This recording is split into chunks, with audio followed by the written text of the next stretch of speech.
Okay, today, strings, conductor, large ensemble, many musicians, moving parts.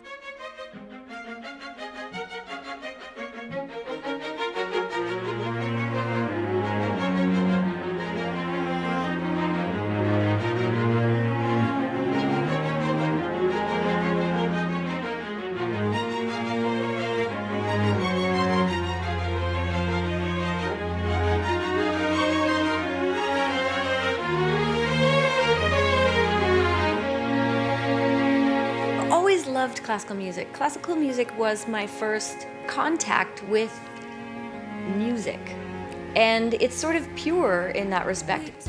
Pop music is so interwoven with fashion and it's just a very culturally dense phenomenon. It's not usually purely about music, but classical music is just purely about music, which is, also occasionally its downside, I find. Can be a little bit navel-gazy. I trained as a pianist when I was young, and I went through the whole conservatory system, but clearly remember being very affected as a young person by orchestral music.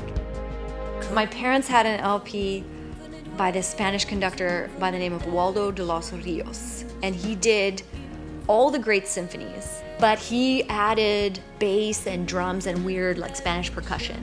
And I remember being absolutely mesmerized by it because it had that immediate gratification of rhythm. Your body responds immediately, almost involuntarily, to the rhythm and also to the tunes. You hear the ones that are memorable. They stick in your ear, the little earworms.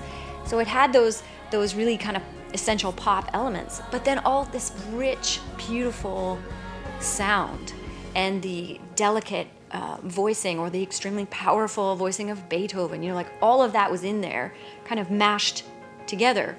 And I think that made an impression on me.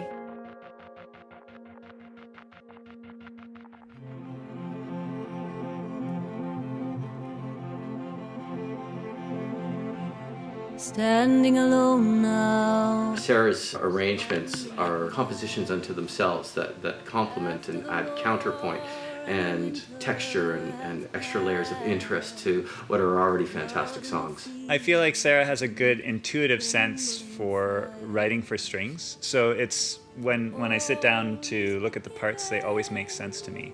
It's not always the case with all arrangements. She's always had this incredibly precise ear. And she's got these kind of razor-sharp instincts, which is apparent, when we were on tour and sound checking and things like that. She kind of know how to pinpoint exactly what to adjust and things like that. She's got that training that allows her to do it. It isn't like she's pretending to be a classical artist. She's a popular artist who has the classical training and therefore can much more easily transition between the two worlds. So this is a schoolyard. It's taken me a while to feel like I can speak with my arranging. I remember starting when I was 17 and 18 years old. I would walk around the U of T campus and look for the person with the appropriate case. And then I'd be like, you want to play a show with me? And I'd write things in pencil and they'd play them. I'd be like, no, not that, maybe this. And that was kind of how I ended up learning. And over the years, just getting better, learning more, working with these incredible musicians, you start to know what you want to hear from them and what's going to soar and sing. And to learn these instruments, to learn how to make them work together, it's just enormously satisfying to hear.